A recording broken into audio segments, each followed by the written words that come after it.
Okay, we're Hey, in public session. yeah, I'm gonna get ready to read the housekeeping. Perfect. Thank you. Okay. Welcome committee members, liaisons, and members of the public to the Legal Services Trust Fund Commission Executive Committee meeting. Thank you for joining us. We are using Zoom with the goal to foster a more inclusive environment and effective meeting. If you would like to comment during the meeting, please use the raise hand feature. Please utilize this tool to virtually indicate you would like to speak in order to help the chair facilitate the discussion. A friendly reminder, this is a video conference per Bagley King requirements. All cameras must be kept on during the duration of the meeting. If you're unable to have your camera on, you must indicate a reason for your, excuse me, non-appearance during the meeting. Please be aware of your surroundings behind you. All committee meetings will be recorded and posted to the State Bar's website. Zoom captioning is available. To enable, select live transcript at the bottom of your Zoom screen, then select enable transcript. Thank you. Thanks, Kim. Crystal, can we do roll call? Sure. And then, sorry, Kim, before I do that, I see Selena in the attendee pool. Do you mind promoting her? Thank you. Okay. Connolly, Present.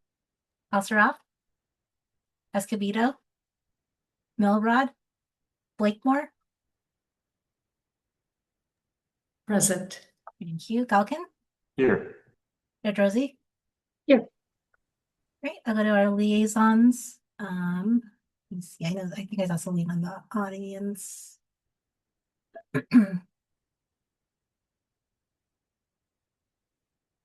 Hey, Selena. Hi, y'all. I'm in. Okay. And then Judicial Council, I do not see Melanie. And then I'm just noting State Bar staff present. We have 4 members and quorum. Great. Thanks, Crystal. Why don't we move to public comment, and we'll let public comment go for 3 minutes.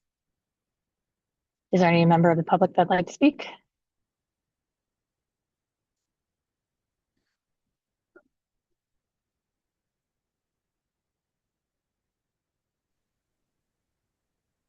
Oh, I see a hand, but I can't see. Oh, Mr. Perez, please go ahead. Good afternoon. My name is Sergio Perez, and I am the Executive Director of the Center for Human Rights and Constitutional Law. Thank you for your continued attention to the matter before you. We share your focus on ensuring that our governance policies and financial controls safeguard against future embezzlement and eliminate the possibility of non-reporting. The Center takes responsibility for the loss of public funds and its failure to timely report the theft to the State Bar. As laid out in the 2 written responses before you, the theft took place during a difficult confluence of events triggered by the extended illness that took the life of our founder and then executive director, Peter Shea. Our misstep was not intentional. Immediately after the theft was identified, Center staff reported the theft to its board and retained various advisors, including a CPA, an auditor, and a nonprofit expert attorney. The center reported the incident to various bodies, including the state and IRS and its insurance company, and it did recover all stolen funds. Center staff also moved quickly after the theft took place to improve fiscal policies and practices in a focused effort to boost necessary oversight of its funds. This included instituting fraud protections both with its banks and within its internal practices. The center plans to implement a staff and board training on State Bar and other grant agreement requirements to prevent any future failures. We welcome the spirit of the recommendations you are considering today. We do, in the interest of fairness, urge that the recommendations be anchored to the failure to report. To that end, we respectfully request your careful consideration of the following: that the center's 2026 funding not be contingent on a State Bar follow-up fiscal assessment that produces 0 findings. Findings vary wildly on their seriousness in relationship to fraud risk, and an unrelated fault should not endanger the center's funding. We recommend bar staff have the discretion to determine whether there is a finding justifying a revocation of funding. The center will work diligently to meet the recommended May 1st, 2026 deadline. However, given the time necessary to invite proposals, interview, and retain consultants, the center respectfully requests that the State Bar extend the deadline to September 1st, 2026. With the bar's fiscal sponsorship, the Center Support Center work reaches hundreds of QLSP staff. Its most recent training had 590 attendees, which included 31 qualified organizations and 80 staff members from those teams attending.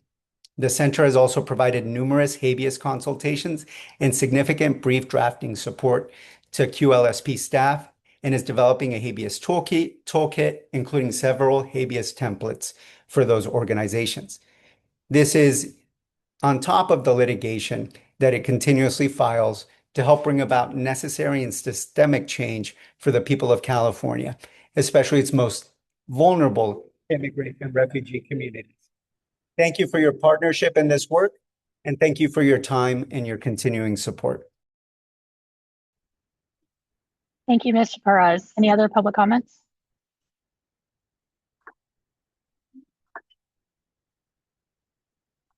Kim, is there anyone else? No? No one else has their hand raised. Okay, thank you. Oop, I put myself right back on mute, sorry. Let's move through our agenda. First thing is the chair's report. At this point, I don't have anything to report on, so why don't we just keep moving on to the substance? I'll turn it over to Dewan for the director's report. I just have a quick report, and it's actually really good news. So following the last commission meeting, we reached out to the California Housing Finance Agency, which you all know is the agency that provided the $24 million foreclosure prevention grants to us, and that we voted at the last commission meeting to fund a slate of proposals. We described kind of the intense need, that that grant cycle was unlike anything we had. It was unprecedented in terms of the need, and that unfortunately we're unable to fund some of the programs that had received funding from the last tranche, and unfortunately, some programs are actually moving to do layoffs, and then even the ones that we funded at a very low rate. So they are actually they're issuing an additional $24 million to us to redistribute. So we have been in contract negotiations with them. How it's going to be structured is a contract amendment. It's not going to be a new contract. It'll just be an amendment to the existing contract. And that what we're envisioning the staff in terms of trying to get this money out quickly is that we wouldn't change the RFP. It would be purely supplemental funding. We've been negotiating with CalFHA, and from the $24 million, we will be issuing the $10 million and holding off $14 million to issue at a later time in a different RFP. This will allow us to have at least 6 months of data, or perhaps a year of data, and saving us some sizable amount in case we need to pivot strategies or if we want to change up the RFP. But at the $10 million can be distributed. They said, as soon as the amendment is executed, they'll remit the funds. The funds are sitting in their bank account. It's not a state controller's office, so it's a fairly, I would say, more easier process than what we've had with the Judicial Council. I'm waiting to kind of get the amendment signed and all that, and then we will move to do everything pretty quickly. I did let Judge Rossi and Aaron know, because they are part of the scoring team, if they would be so gracious enough to have some time at the beginning of the year to help us rescore. And the reason why I say rescore is we're not redoing the RFP, but what we imagined, because some of these programs that didn't get funding scored pretty low, giving them another chance at the apple. So opening up the application, and if they want to improve their application, they wouldn't be able to change the amount. No program can change the amount, but if there was any program that wanted to revise or to add a component to it, or to make more obvious that there is a nexus with disaster relief, or they wanted to serve a rural area or something like that could beef up their application, we would then let them do that and then rescore those applications. But it would be, because Judge Rossi, Mara, Aaron are very familiar with it, we're hoping that will then make the process kind of abbreviated. So we're hoping, again, to release, if everything lines up, I'm hoping to get the contract amendment before the end of the year. We would then go to reopen the application at the beginning of the year. We have programs a couple weeks to do it. Then in February, we would score. Then we bring to the commission in February a motion to delegate authority back to PDI to do the awards. If the commission is uncomfortable with that, then we'll have to call a March meeting. We don't want to shorthand it too much, because as you all heard from the conversation last week, there's some integrity in kind of letting the process play out. So I don't think we should shorthand the process and trying to have the scoring team do it and say a week or two. Let's give them 3 weeks to score, a month perhaps in there, and then in March approve it. But again, depending on the commission's comfortability, that will be delegated back to the PDI committee, or else we'll have to call a separate commission meeting. So this is really great news. We've notified programs, not of the amounts yet. So if they're on now, this is the first time they will be hearing this $24 million. We feel comfortable now sharing with everybody just because we are very far along in the contract negotiation, and this is going to happen. So we will be sending up a follow-up email just to give programs kind of like those broad strokes. Catherine. So really good news. Congratulations. Thanks for your really effective work. Don't we have a commission meeting in March where We don't. We have oh wait, it's the beginning of March. March 5th. Sorry, I'm sorry. It got moved. I'm sorry. It's the beginning of March, but it won't be on time because they need that scoring team. I think they are not going to have fine-tuned until the middle of March or the end of March. I think that's what And is that going to be soon enough for the grant? I mean, it's like people were laying people off. You made it sound like so dire. It is, but I also don't want to. I mean, we went back and forth. It is the holidays. Like we met with Mara and with Danielle, who are the staff that are doing this. Like, and we don't want to also be in a position like last time, feeling like maybe the process was too short. And it's already, I mean, that would be but if you all feel differently, then we can go back to the drawing board and revisit it. But it's tight. Yeah, I just heard the grantees were having a couple of weeks in January. So that's January 15th. And then the scoring team needed 3 weeks, which put it into early February or something. So that's why I'm just confused by the timing. I mean, I can go back and see, but Mara and Danielle had described that was like really, and it would be like it's like January 9th, I think is when it would be the application. And then the 23rd, we'd be come back and then they have to like 3 weeks. So it brings us, and then they have to do the memo and then the budget. So there's a little bit more processes in there, but we can take a closer look at it and see if we could try to just bring the award straight to the March. I mean, that would be ideal. I would not want to shorthand it too much for Judge Rossi and Mara and Kristen. Judge Rossi, did you? Yeah, I just had a quick question. Are we reopening it to everyone? No. Okay, we're just reopening it to those who were not funded, correct? No, Okay, we're that's what I reopening wanted it to everybody that applied, so funded or not funded. I don't Okay. think it's necessary for people that have already gotten an award to want to do it, but I mean, if they wanted to, I don't know. If they Well, wanted that's what I to, was trying to, yeah. to the folks who we funded, pretty sizably, but maybe not everything they wanted.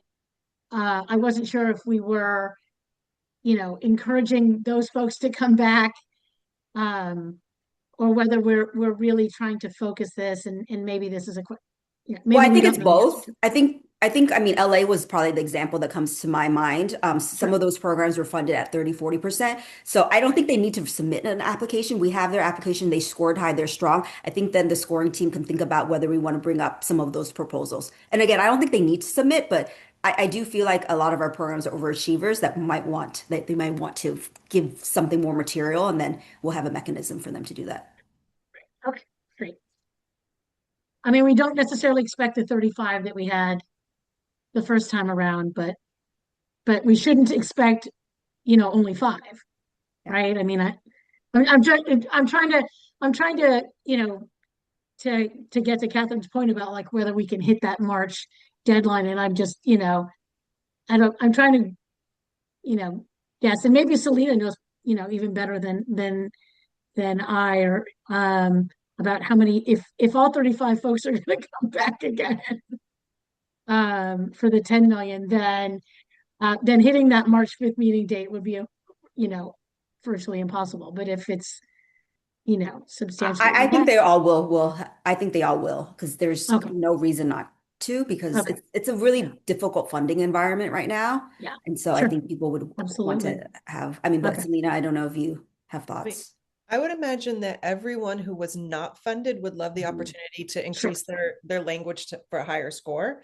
But also those that were not fully funded, if they could just resubmit their existing application without a lot of tweaks, because they were already funded, it's just they want more money, Yeah. especially Los Angeles County. I think that would be potentially less work for Judge Rossi, because then you're not having to reread and Well, they rewrite. don't have to, this is they'll have how it's going to be designed, to say if they want to put their names back in the pool, then Yeah. they just need to like do a check mark. I'm still Oh, okay. working out with Crystal and Smart Simple team, but they don't literally need to do anything substantive unless they want to share something material.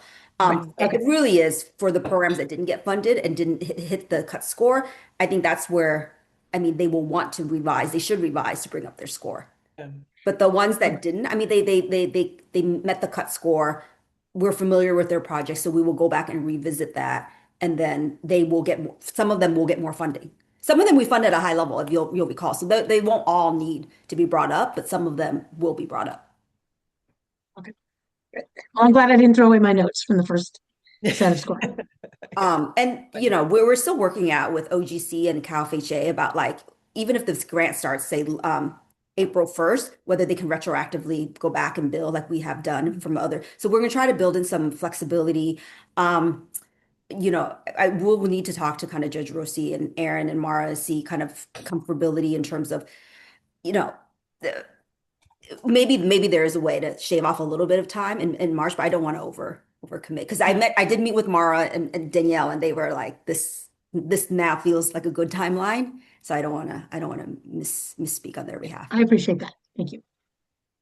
And I'll meet whatever timeline you guys set. No, it was the holidays. It's very difficult too, and I wouldn't want anybody to have to feel, including our staff, taking vacation and can't take vacation and all that stuff, because it's just a hard period of time right now.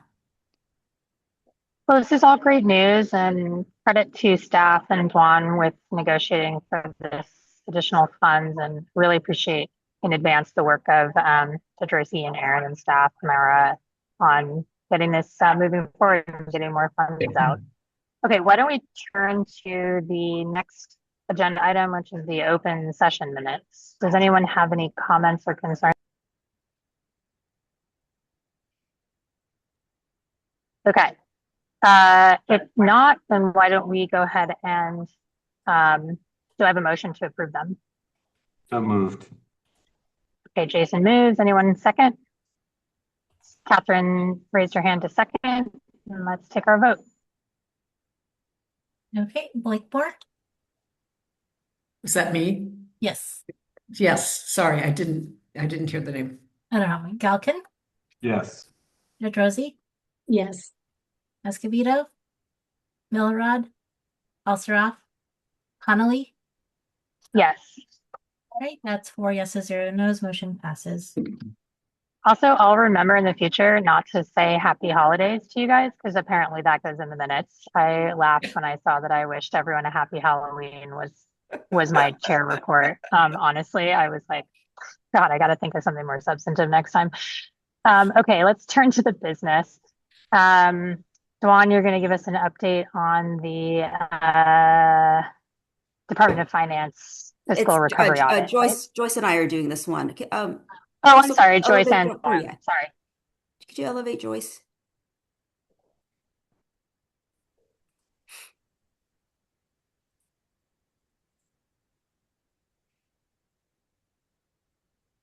Hi, everyone. Good afternoon. Okay, I'll go ahead and then Dawn, if you have any additional thoughts, you can feel free to jump in. So I think earlier this year, I presented you the results of 2 audits that we were subject to, and both of those came back clean. So one oversight, which we should have shared with you, which I should have shared with you, was the State Fiscal Recovery Fund audit, which was performed by the California Department of Finance in the end of 2024 and throughout sort of the first half of 2025. And it tested our administration of federal dollars in the HP3 grant, just ensure that, similar to what we do as an administrative government body stewarding public funds, that we were in compliance with federal and state laws and regulations. So as part of their audit, they performed, again, like a standard array of diligence exercises, again, similar to what we are, that we also do in our oversight of our grantees. So they tested transactions of grant awards, payments and agreements. They performed interviews, they observed processes, reviewed policies, et cetera, a whole bunch of things. And again, I would just reiterate, these are also things that we try to do to ensure compliance as well for our grantees.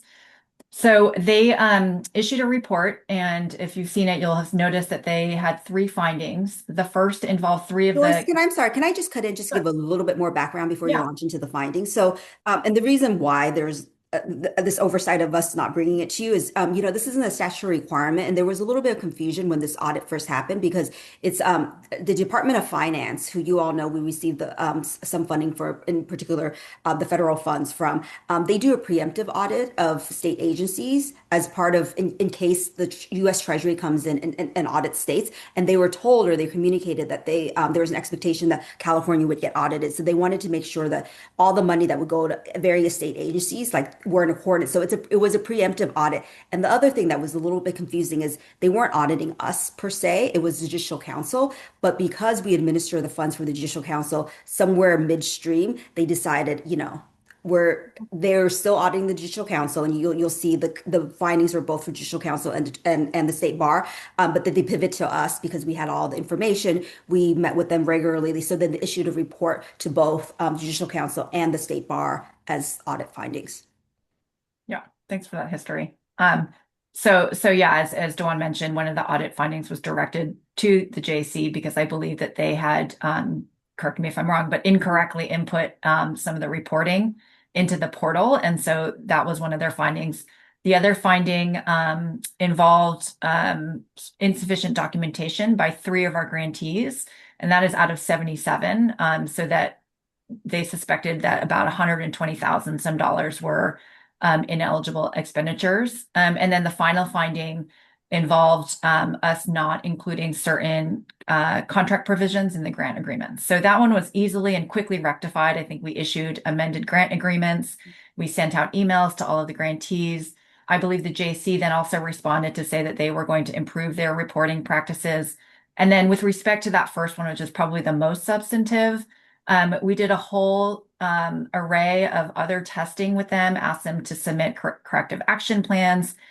We examined case closure lists, payroll summaries, timesheets, a whole bunch of different documents, and asked departed staff to submit affidavits, to the point where we felt confident that at least in 2 of those cases, they had actually undercharged, and in one case, the amount was correct. So this just all goes to show, and fortunately, the Department of Finance felt comfortable with our corrective action plan and our responses and closed the audit in May of 2025. Yeah. So, just want to name that, we obviously take our role as steward of public funds seriously. It's a good reminder of our own role as an administrator of public funds and how important it is to have strong oversight over of our grantees. And I do want to add that this was a pretty intensive audit.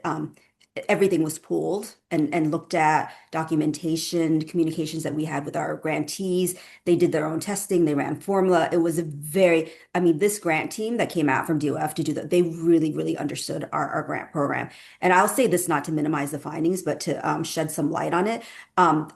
They said it's typical when we work with grantees because they audit like a lot of agencies, for grantees in particular that have never received grant funding to have that kind of lack of documentation. And so they had said to us, though, us having a process, us providing the TA and communicating, that would be their expectation, and we have fulfilled that piece of it. But it's not uncommon to get a grantee that is unfamiliar with that type of strict reporting structure and compliance with federal funds, because federal funds, you have to more or less keep timesheets. There's a lot more accountability there and what you can use things for. So part of it was a learning process for us and part of it for our programs. And as you'll recall, with the HP grant, that was our first time that we received it. So we did have to stand up and build that process. And hopefully now we have a better structure in place to catch those things when they come along.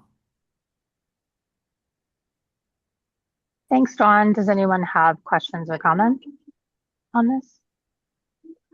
I have just one quick confirmation. My understanding is our monitoring visits had actually flagged the same transactions as what DOF found, right? And so in fact, you guys had already sort of known these were an issue. The issue is just our desk review is what flagged it. Our desk review is we designed desk reviews in response to receiving federal funds, knowing that they need a heavier touch than our monitoring visit protocol. And it was already flagged, and we were already in the process of gathering the documentation. So when the DOF came out and they picked random transactions to audit, they found the same thing. So not inconsistent. It wasn't as if they found something that we hadn't found. We had found it too, but we were in the process of taking those remedial actions and making sure that there was additional documentation. And a lot of times, with grantees, it's just a matter of like giving them the TA to ensure that they have the documentation. Like you heard Joy said, one of them we know now, out of an abundance of caution, we think have underreported.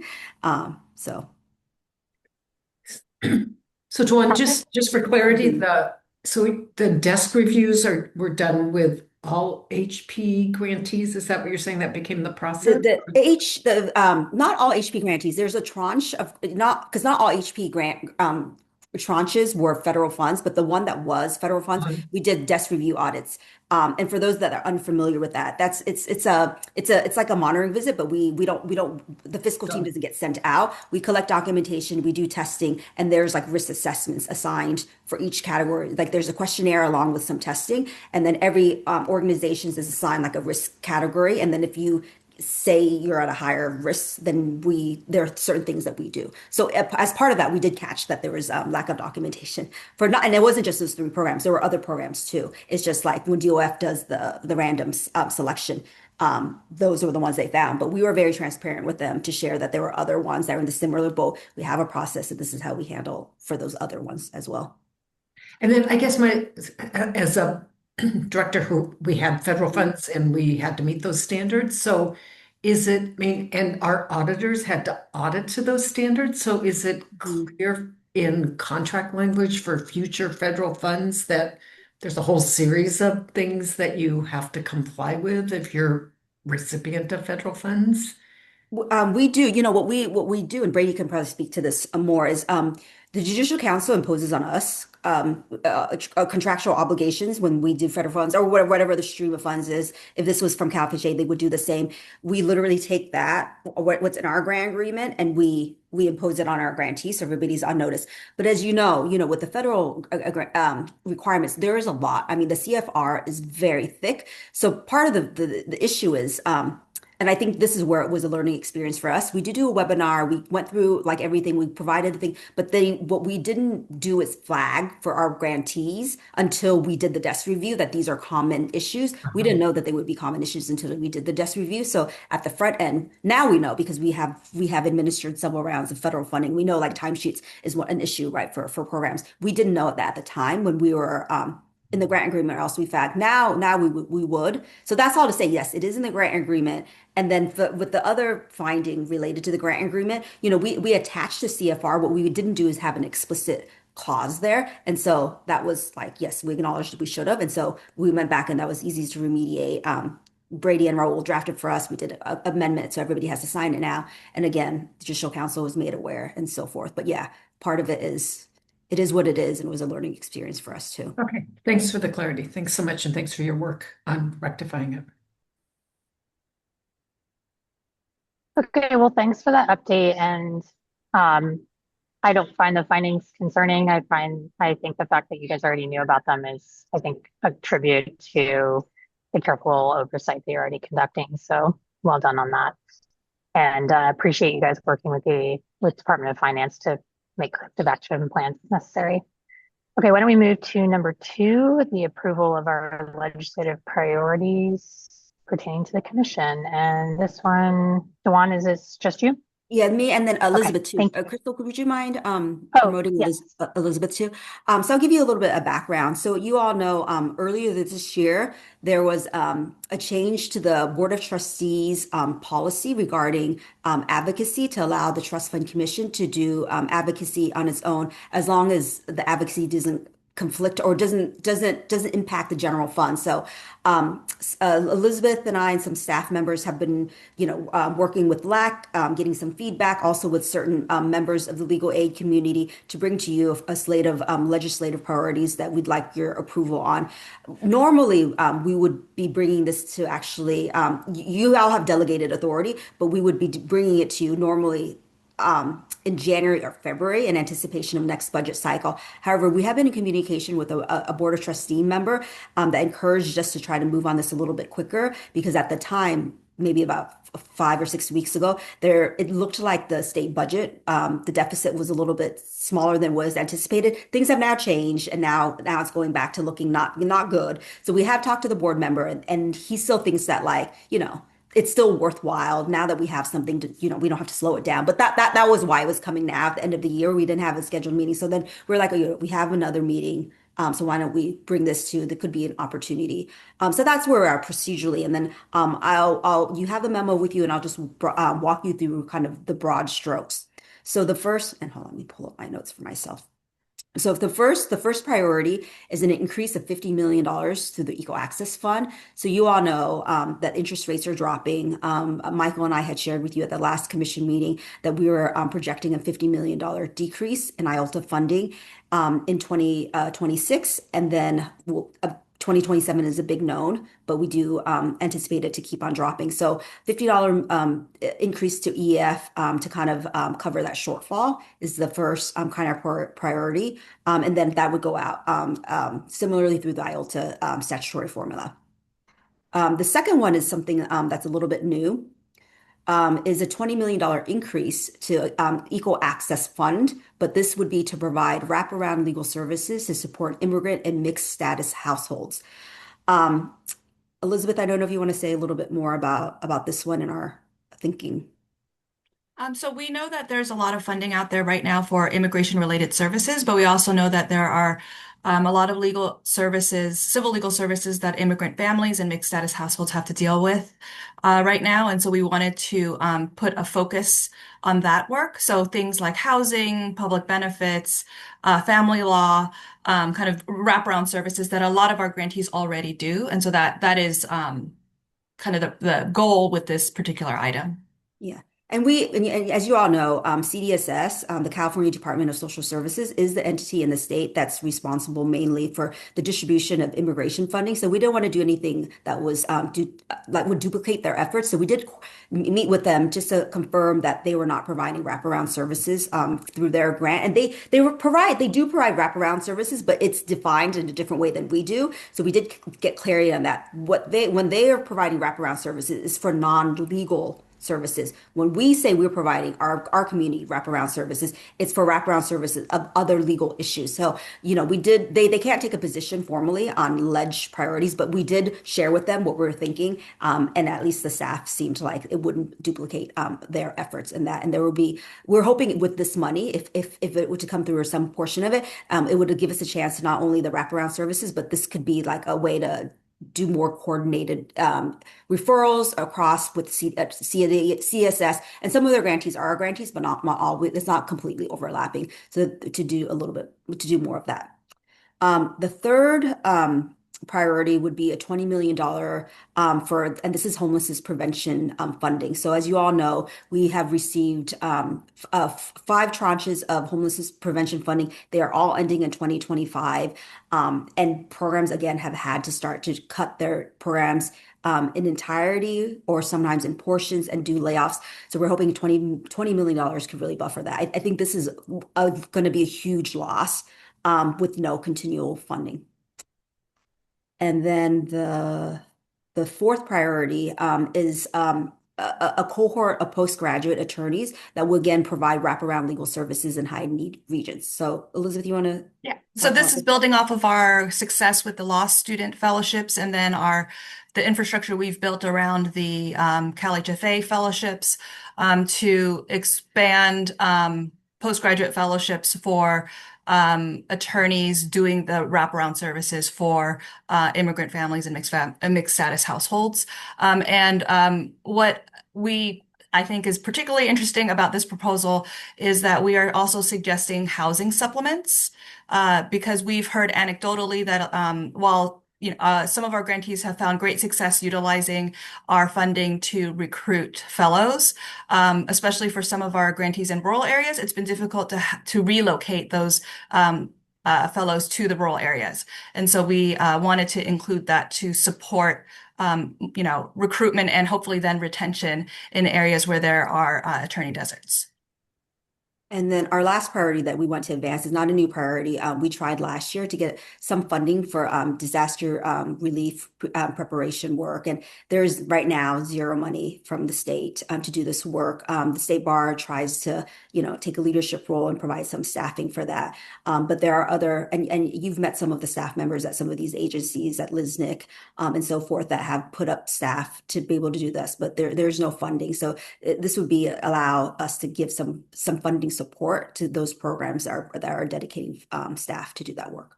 And then there are also related to the disaster, there are two non-funding related advocacy requests. One to expand the income eligibility guidelines following a major disaster from 200% to 300% of the poverty level.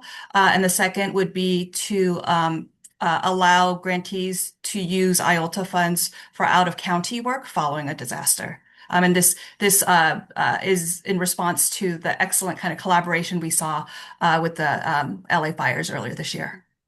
And one other thing I want to note is last year we did advance a proposal to amend Business and Professions Code 6033 to pivot some of our Justice Gap donation funding, right, Elizabeth, to urging and emergent issues. We're in consultation with LAC, who has heard from the community that with interest rates going down, that this is probably not the time to pursue that. So, and we agree with that. And so we will try to, I don't know, again, how likely this is. Selena may have a little bit of a better pulse, how likely any of these kind of requests are. But in light of that, I think it is probably more prudent to concentrate on these strategies. Catherine?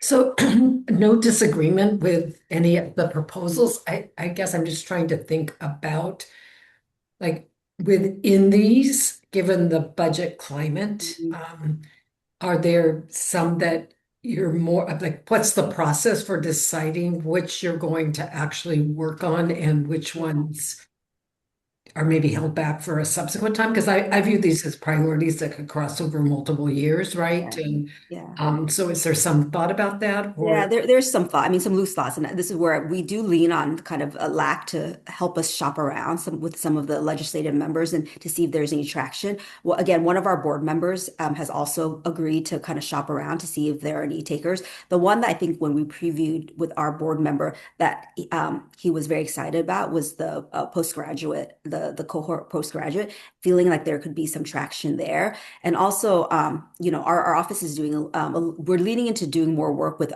private public partnerships. And if there is some state funding, even if it's not at that 10 million, if the state can give 5 million, then maybe we can structure that as a match program with private foundations. But we thought that one might allow for a little bit more room. But I don't know, Selena, where you all at in kind of the discussions and if that's something you could share.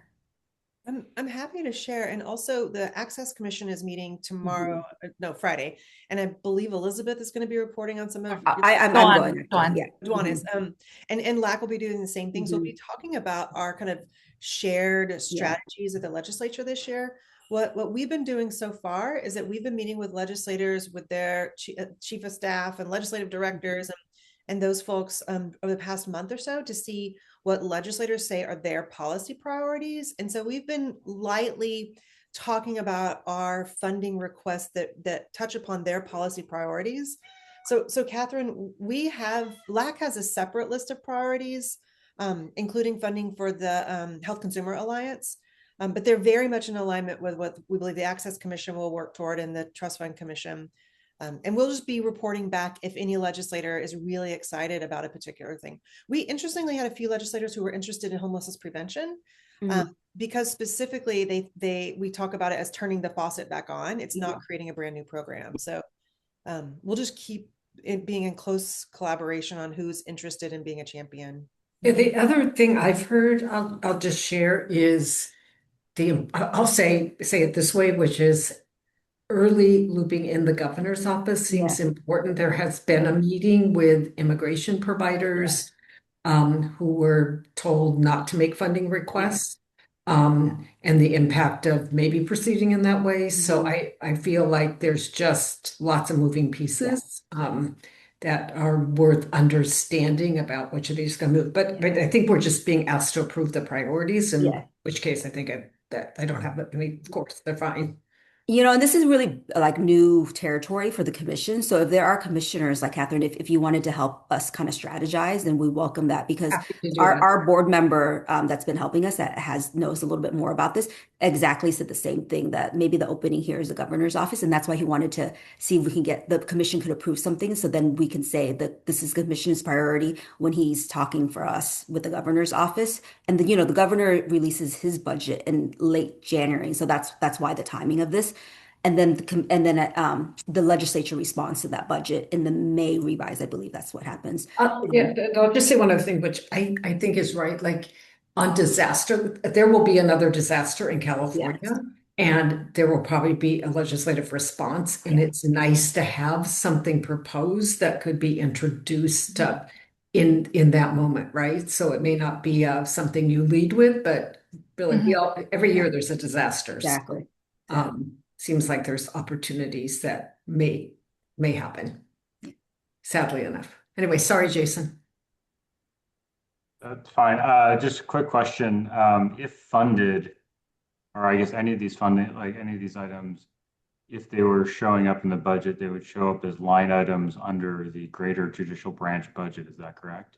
Yeah, and that's the one piece, like once we have this, then we will also need to coordinate with judicial council to make sure that they're comfortable and all this. But I didn't want to be presumptuous. We wanted to bring this to you all first to make sure that you are comfortable before we started having those conversations with judicial council staff. But yeah, a lot of what we're proposing is through the Equal Access Fund for a lot of this additional funding. The disaster one though, Elizabeth, is that one that would just, is that one through, that one's not through EF, the 5 million? What's the vehicle for that? Do you know? I don't know off Okay. the top of my head. So we may need to do research, Yeah. but the other ones, the vehicle would be EF. Oh, sorry, Catherine, you're on mute. I mean, disaster could come someplace else, or it could also just be a supplement to EAF. Yeah. I mean, because that's the way that Yeah. the most part the legislature funds you. So I'm just saying I would exclude that as an opportunity. Yeah. I mean, EOF is the easy vehicle because again, there's like the mechanism in our relationship, but we would need to float these with judicial council. Yeah. In my experience, they've never been in opposition to what we propose and will support, but I don't want to speak on their behalf. The other thing I do want to mention that's been has been asked a couple times and is something for I think the commission to think about. So these are alleged priorities that like the funding stream would be administered by the commission. So obviously it makes sense that you all would approve it. But how do you want to deal with like I would say like complementary or from other agencies? I mean, we was asked this by a couple other agencies now in terms of if the commission would sign on for support.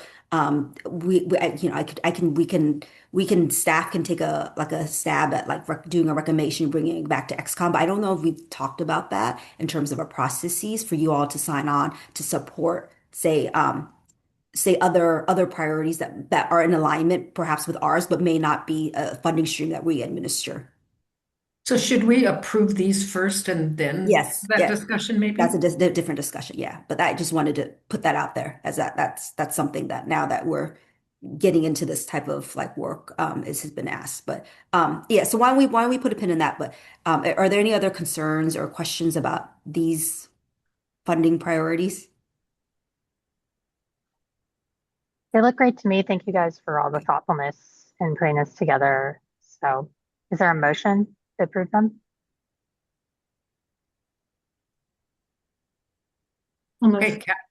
Okay, I'll second. I'll second behind Kat. No, you're fine. You go. So there's a motion Okay, and a second.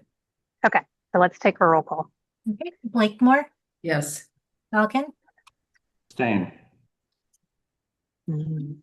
Pedrosi, Yes.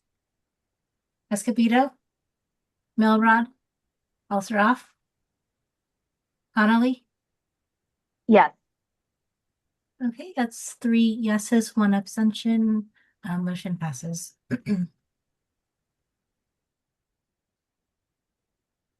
Selena, did you have a? Yes, around the wraparound services. I think a lot of legal services providers call that holistic legal services. And so that may be why there's a term confusion, because often I hear wraparound meaning more non-legal services. So Oh, so maybe we were using it wrong. Yeah, I Okay. usually say holistic legal services. The Yeah. client comes in for eviction, Okay. but they have a lot of other legal needs. But wraparound, especially I think in the domestic violence setting, maybe other services like connecting to community-based services. Yeah. Okay. So that's how CDSS was using it. Okay. So okay. So that helps clarify things then. Just an apology. All of the kids are here because the teachers are on strike. And so I have multiple kids. So if I'm getting up and turning off my video, it's because I'm dealing with children. So I'm sorry. Not a problem. We're all doing the best we can. Good luck, Selena. Okay, should we move to our next thing, which of course I don't have my agenda pulled up immediately. The approval of conditions regarding the Center for Human Rights and Constitutional Law's 2026 IOLTA and EAF awards, which is Joyce and Chris. Start over to you guys. Hi. Okay, so as Erica mentioned, the purpose of this agenda item is to determine the conditions under which the center can be deemed eligible to receive their 2026 IOLTA EAF award. So you'll recall at the November 7th commission meeting, the commission found the center conditionally eligible for their 2026 awards, but delegated authority to this commission, to determine the conditions under which they could receive the grants. Sorry, a little catch in my throat. I just want to reiterate to folks listening on this call and also for this committee, you all know this, but this meeting is not a hearing or an enforcement proceeding. It is for the committee to exercise its own authority, delegated authority to set the conditions for the center's future grants or the future 2026 awards. And it's just an opportunity for the commission members to engage in their decision-making process, and it will be at the chair's discretion to recognize public comment outside the official comment period. So with that, I just thought since the discussion around the center happened about a month ago, I wanted to take a moment to just refresh your memories of the key facts that underlie our recommendations for these conditions, which you will have seen in the memo. As you'll recall, our team had a September monitoring visit this year, and we identified a number of pretty serious fiscal internal controls and governance issues. The first was the embezzlement of about $80,000 over a period of 9 months between July 2023 and March 2024, during which time their ED and founder was very ill and intermittently working. The board had appointed an interim ED during this period in November of 2023, but the previous ED did continue to work and even sign the 2024 IOLTA EAF agreements. The interim ED didn't get access to the bank accounts until March, which is when they discovered the embezzlement, and they did not notify us within the 5-day notification period as required by their grant agreements. The second finding, board did not comply with their own bylaws regarding board size and composition. The third was that out of 8 disbursements that we had selected for testing, 3 did not have supporting documentation regarding the nature of their expenses, nor were they approved by an authorized official. And then finally, out of 4 employee timesheets we tested, none had records or other documents evidencing hours worked. While some of these findings I think are, we can all agree are less serious than others, and I would underscore that in our view, the circumstances surrounding the embezzlement are extremely serious. I did want to describe all of them for you just as a reminder, but also to reiterate that it's really the findings in aggregate that lead us to have decreased confidence in the center's ability to steward funds responsibly. And so this is what guides our conditions or the recommendations for the conditions that we've laid out for you.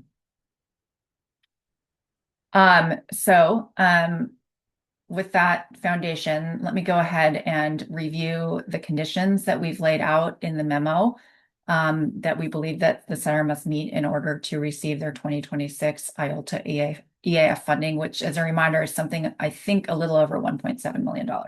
And Chris, feel free to jump in if I'm getting something wrong or if I'm missing something. Joyce, I'll still be listening, but I have to go get some water or Yes. So just Please keep do. going. But I think I have to say if I'm going on. Okay, no worries. Okay, So the first recommendation, the first condition is that we recommend the center undergo an independent evaluation of its financial controls, and that those financial controls must indicate that they're following GAAP and they have sufficient internal controls in place, both in policy and in practice. And that we must be able to obtain, or they must obtain our approval for the scope of services. And I think that takes into consideration some remarks that were made in the commission meeting around being sure that it's not just the numbers we're looking at, but kind of processes and other controls that are in place that would make us feel confident in a whole that the center would be capable of stewarding our funds appropriately. A new one that we have added, and this was in response to conversations we've had with our own auditor about other letters that auditors often provide to boards that are not often made public. And so we think it would be appropriate to ask for the center to submit to us any management or disclosure letters from the auditor to the board for fiscal years ending in 2024 in 2025. And Chris, I just noticed you had your hand up. Did you want to say something about that first condition? No, I'm sorry. I meant to wait until you were done. Please keep going. Oh, okay. Yeah. Okay. So that gives you some flavor or background on that second condition and why we recommended that. The third was that we wanted to ask the center to undergo a follow-up monitoring visit with us, which results in no fiscal findings. And again, I do want to reiterate, this is all in the effort for us to feel confident, right, that they will be able to steward these funds responsibly. And so that is why we're naming these particular conditions. Let's see. So the fourth condition is that we're going to ask the center to engage with a consultant to provide a corrective action plan that can outline measures to address root causes of their noncompliance, and that they must also provide a progress report by May 1st, 2026, as well as additional quarterly progress reports. This is not, I think, a new kind of idea when we've had issues with organizations that have had compliance issues. So in terms of the corrective action plan, we've worked with another organization to develop that in order for us to feel comfortable with their responsible stewardship of funds. We chose May 1st simply because, to be honest, May is a pretty intense month for our team to be able to review, close to 120 IOLTA EAF applications. And that was really our attempts to be as generous as we could, but that didn't overlap as much as possible with the IOLTA EAF review process, which does get really intense, and we needed to have as much of that information as possible to make a considered decision regarding eligibility for the upcoming grant. We also would request that the center provide to their board, at least one training on best practice in nonprofit governance, and that finally that the center must abide by its own bylaws and fulfill its board vacancies. I think they had, according to their bylaws, 9 slots and only 7 had been full.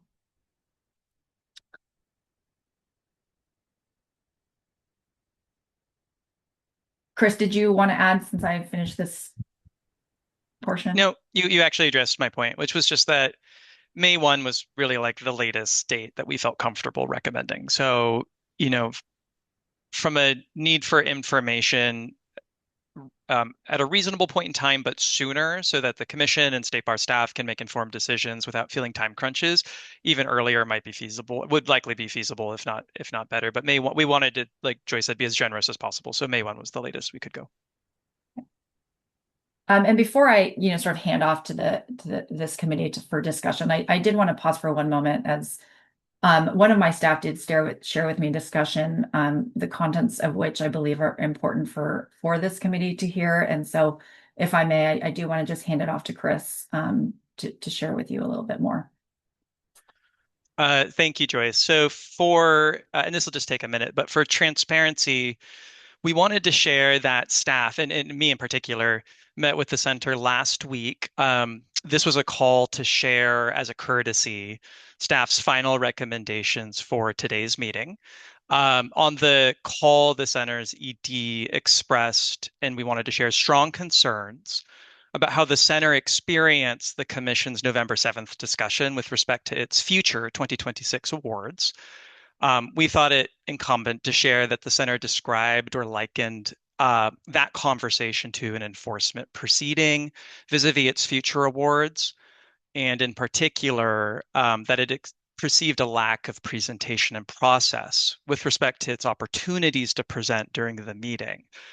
Although for those who might have missed it, but as others will recall, the commission did allow the center to speak several times after the formal public comment period during its agenda item.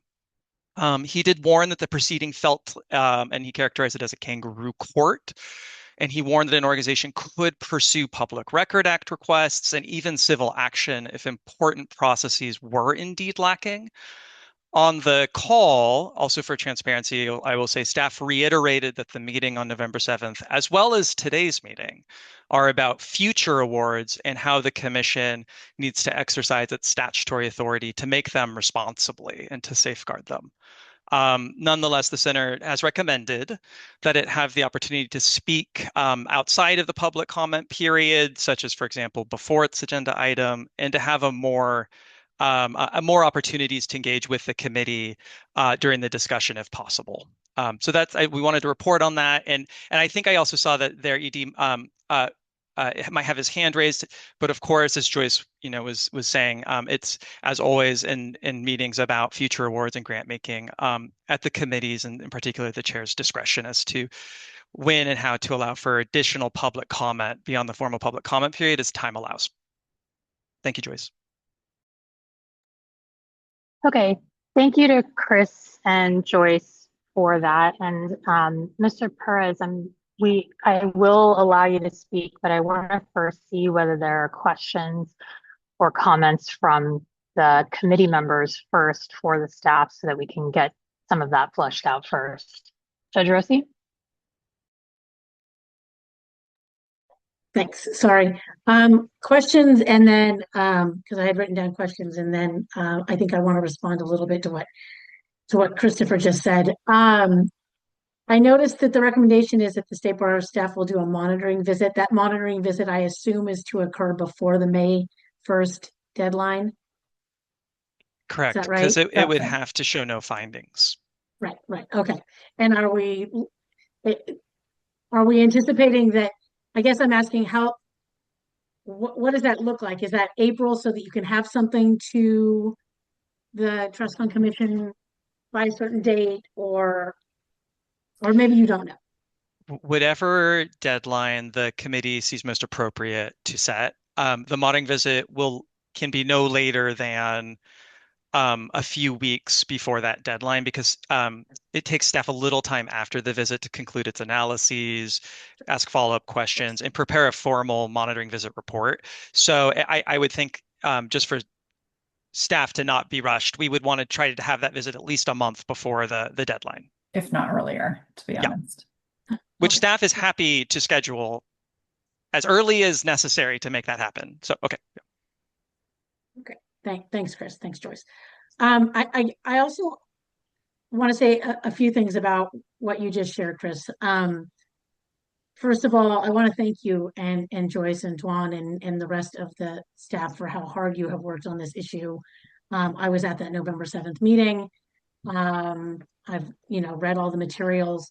And please correct me if I'm wrong, but at the November 7th meeting, to your point, Joyce, I think, or Chris, we gave Mr. Perez multiple opportunities to speak, both in public comment and then during our discussion, correct? Yes. That's correct. And the center had an opportunity to provide written responses on more than one occasion to the Trust Fund Commission on this issue. Yes. Okay. Because I'm a little concerned about the comments, not because I think that the State Bar has done anything wrong, because I think the State Bar has been more than transparent. And I am one of the folks who spoke at the meeting on November 7th and said that I wasn't comfortable, and I thought we needed to talk more about what things we could put in place. But I just want to say again, that I appreciate how much work the State Bar staff has done on this and the Trust Fund commissioners have done on this. And I think you've been above board and transparent all the way through. So thank you for that. Okay, thanks, Treasurer. See, Catherine? I actually had one question. Mr. Perez had raised two questions in his earlier comments, and I understand the reason for the May deadline, which I just note is it's not that the work is completed, as I understand it. It's a progress report on the work that's been done. So I think that's my understanding anyway. And I see Joyce shaking her head. I didn't hear a response to the other comment, which was a comment about a follow-up monitoring visit for which there doesn't seem to be any question about. And then it says in no fiscal findings and asking, I think the question was like, is there a way to be more flexible about like, there's substantial fiscal findings, I suppose, and then there's things that might be a finding about an area that should be improved or something. So I guess I'm just from a staff perspective, is the right standard there's no fiscal finding, or is it, as was suggested, that could be more flexible and the staff could have discretion about whether the fiscal finding was something significant that led to the conclusion that this organization didn't have the ability to manage its funds in compliance with the statute. So I just didn't hear, we haven't had a chance to discuss this yet, but that was the other comment, and wondered if the staff had any response to that particular comment. I can help with that. So, we were trying to set really clear kind of parameters and what would meet and what would not, because obviously we defer to the commission. If you wanted to leave it a little open-ended, it just doesn't provide clarity. And the reason we are already more narrow, as you know, when we go on a monitoring visit, it's both program findings and fiscal findings. This organization did have both. We were really trying to zero in on what the crux of the issue are. It was just internal controls related to their fiscal kind of protocols and lack thereof. And so we feel like that would give them clarity. However, if you choose to make it more like have it come back to the executive committee, I think that would be, staff would not be opposed to that. I think ultimately though, the staff do not want to make the call on this one. We would recommend bringing it back to the executive committee to determine whether those findings then are rise to a level of seriousness or not. Okay, because I sort of read this to say that if there were a fiscal finding, that no one would have discretion to decide they were eligible or not eligible because it required no fiscal findings, which I think is a very high standard, which may be appropriate. I haven't really noodled through that. I'm just trying to get clear. And then in what you said was results in no fiscal findings, but it's really about internal controls. So are we looking for no fiscal finding in a more narrow subset as opposed to no fiscal findings? So in our effort to thread a needle and have clarity, but maybe with some flexibility, particularly if you want the commission to make the decision or a committee of the commission to make a decision, then just trying to find that. Joyce, can you speak to the line between fiscal and internal controls? Because for us, I read it as similar, but I mean, you make important point, Catherine. I mean, a lot of the fiscal findings are around internal controls, and those are the ones that really, for us, we consider very serious because they represent a threat to kind of how funds are being stewarded. I think there are other fiscal findings that are historically for other organizations that haven't, for us, been alerted to us as sort of high risk. In this case, we would consider the center high risk just because of the embezzlement experience. But there have been others that have fiscal findings that are around things like that are not internal controls oriented. It might be like, oh, they don't have their fidelity insurance, or they inappropriately input their expenditure reports. And so we need to reopen them and have them edit. And so I think there is a practice where we do kind of think about, certain fiscal findings differently than others. That being said, I think the impetus behind this language was, again, about how do we rebuild confidence in this organization as a whole, as an aggregate. And again, as Dewan had mentioned, it's kind of just, there's a clarity, there's a value of adding clarity to it. If we can say it's either none, or as she mentioned, then it should be with the commission to make the final call. Or it could be clear that there's no fiscal findings around internal controls, which is what you are concerned about, as opposed to, I don't know, the organization didn't have a policy about X or Y unrelated to fiscal controls, right?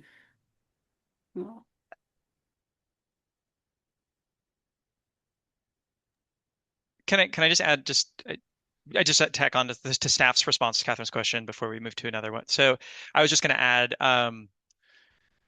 it is often the case that on-site visits there will be no fiscal findings, and for organizations that are able to achieve the no findings, they often avail themselves of the resources that staff publishes for all grantees about exactly what we're looking for and what we're going to ask for. Like I think we even post like the exact checklist in our questions and how they're phrased, so that programs can be ready for the visit.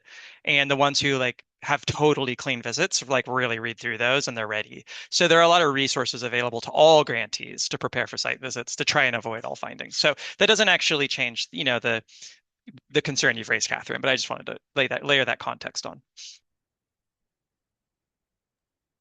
I'm going to ask a couple of questions, I think, related to that, Chris, if you don't mind.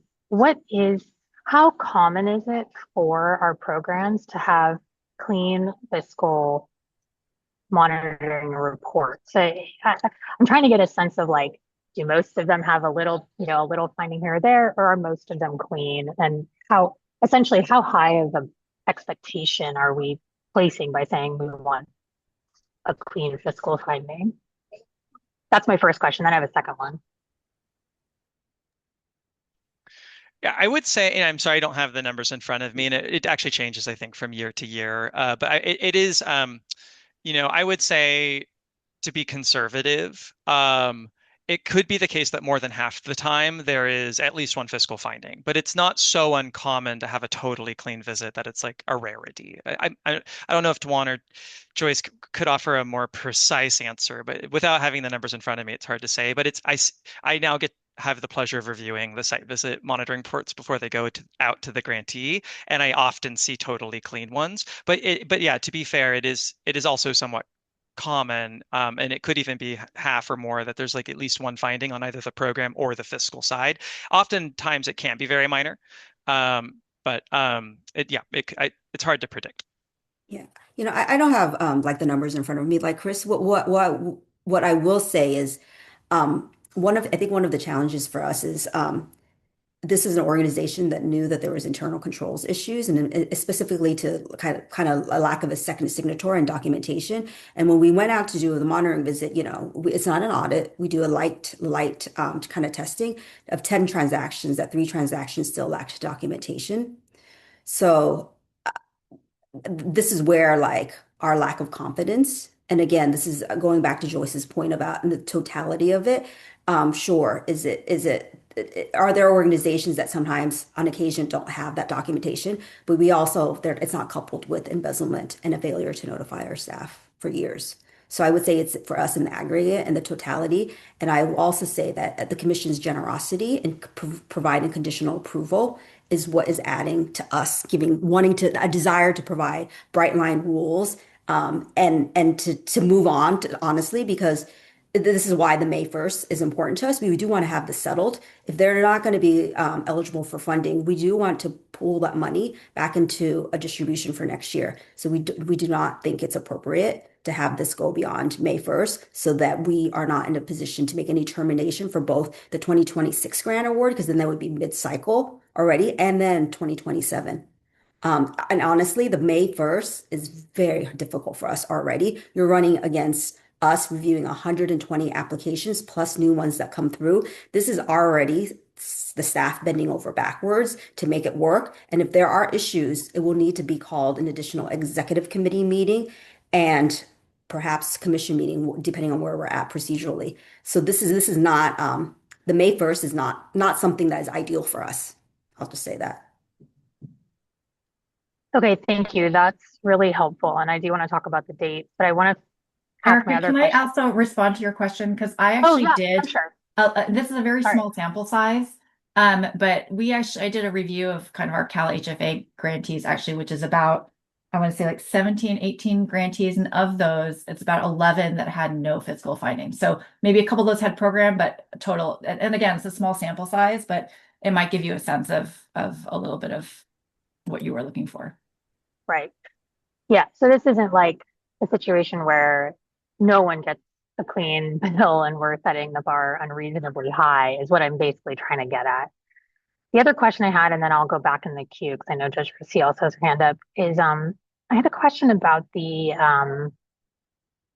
submission of official letters to management and disclosures from 2024 and 2025. I don't have a problem with that. I guess I'm sort of wondering whether that is, I don't know their fiscal year, so I'll just say that. But have we gotten their the letters to management and or disclosures during the year that they had the embezzlement?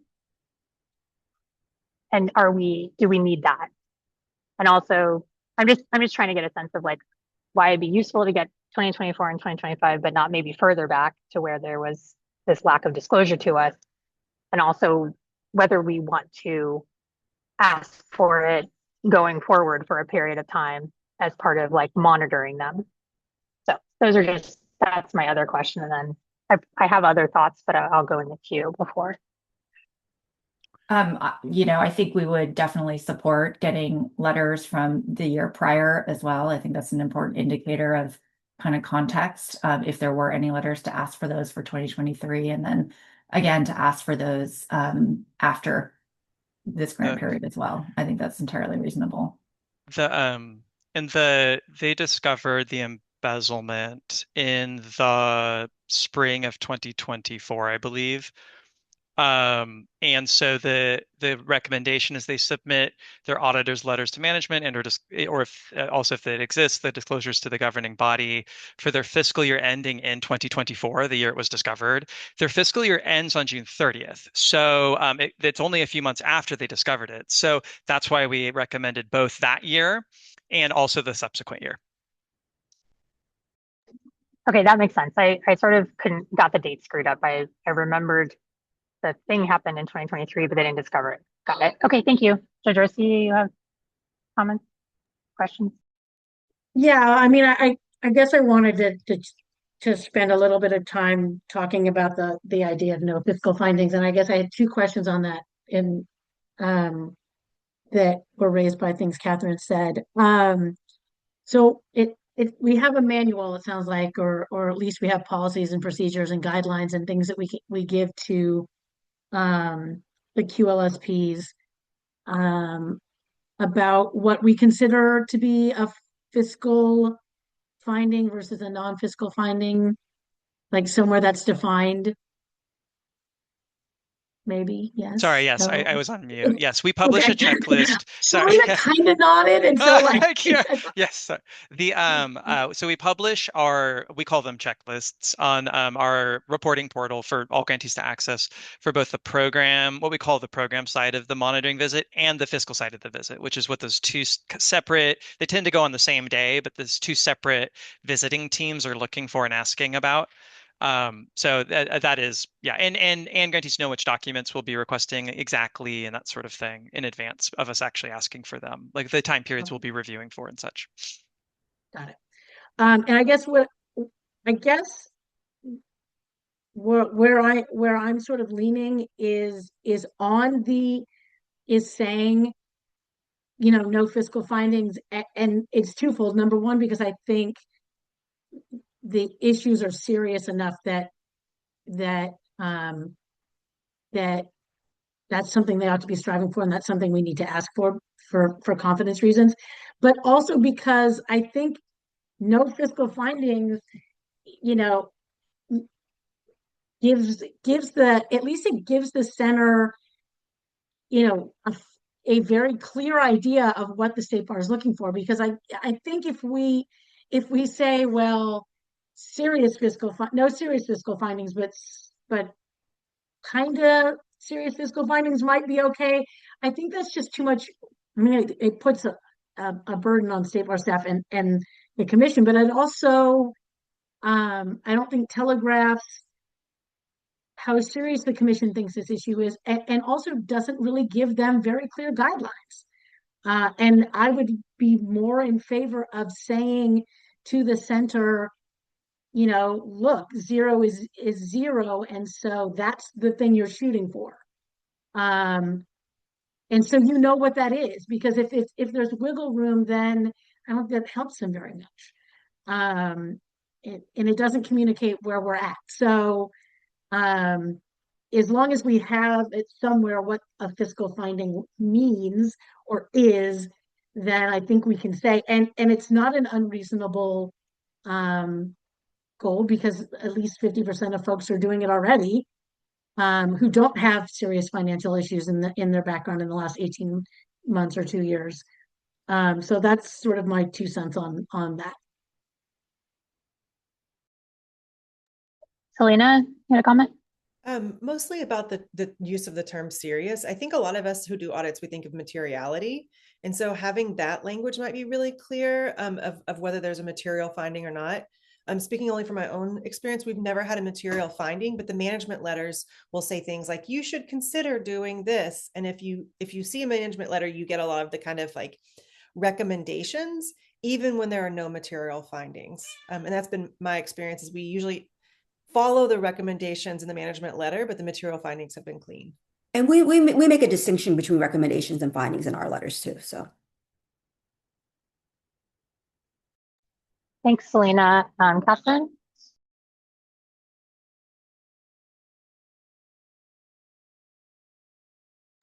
oh, Catherine, you're on mute. Yeah, I just want to mute. Sorry. Thank you. I tried, but unsuccessfully. So, like, there was once a finding with my former organization about there was one check that was uncashed. So that was a finding out of a, I don't know, $80 million organization, right? So I feel like there is some standard about internal controls or materiality or something, because if we say no fiscal findings, and I guess it's more precise to say it's a finding, not a recommendation, right? Is it, so do we use the word finding? Like, I would take that to mean, just so we're clear in terms of what we're going to be doing, that if there was a single fiscal finding around any subject, the commission could not find that they were eligible because they were required to have this bright standard, even though it's going to come to the commission. So there's sort of no point in it coming to the commission, I think, if the standard is like, there's no fiscal findings, we have no discretion, right? And so to me, being clear about its internal controls that we're concerned about, and something that was not about an internal control, like, would allow the flexibility, right? So anyway, I think that, I just think it's a point to have some clarity about and understand what the implication is for future decision making. Jason? Yeah, so I guess I would just express some hesitation about the black and white of no fiscal findings. One, because if somewhere to the tune of half of our grantees have a finding of some sort on an annual basis, how many of those become ineligible as a result of their finding? I think the answer is not all of them, because that would be greatly reducing our list pretty quickly. So I think there is that materiality question. I've been through many an audit myself, not as a grantee, but as a administrator on behalf of a government entity, and have seen findings, one, that I think are debatable, right, about whether or not those findings are an accurate reflection of what my obligations are. But two, also findings where it's like they're not that significant, like, oh, like Catherine's example of a check that went uncashed, or a check that was not cashed immediately upon receipt, or and was received but endorsed and not immediately cashed, or whatever.